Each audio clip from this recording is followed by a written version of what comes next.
Hello good morning friends. तर मी आज जात आहे रूम पाहण्यासाठी. माझी जी अगोदरची रूम आहे तिथे खूपच पाण्याचा प्रॉब्लेम आहे, त्याच्यामुळे मला ती रूम चेंज करायला लागली आहे.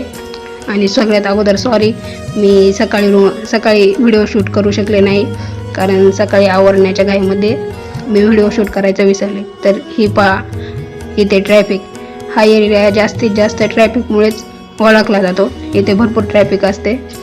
आणि दुसरा मोठा प्रॉब्लेम म्हणजे इकडे बॅचलर मुलांसाठी किंवा मुलींसाठी रूम भेटणं खूपच अवघड आहे.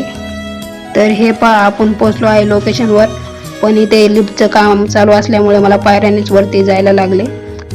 1 RK आहे. त्याच्यानंतर हॉलच्या नंतर इकडे साईडला किचन आहे. छोटंसं आहे पण छान आहे. बॅचलर मुलींसाठी एवढ्यामध्ये काम होऊन जातं. त्याच्यानंतर किचनच्या साईडला इथे बाथरूम आहे. बाथरूम कंबाईन आहे. 24 तास पाण्याची सोय आहे इथे. त्याच्यामुळं मी ही रूम घेतलेली आहे, कारण इकडच्या एरियामध्ये पाण्याचा खूपच प्रॉब्लेम असतो. आणि सगळ्यात मेन म्हणजे ह्या 1 RKला छोटीशी बाल्कनी आहे, त्याच्यामुळं ही रूम मला आवडली. बाल्कनीमधून हा असा व्ह्यू दिसतो. तर असा होता माझा आजचा दिवस. तर चला भेटूया उद्याच्या नेक्स्ट व्लॉगमध्ये. Tata bye bye.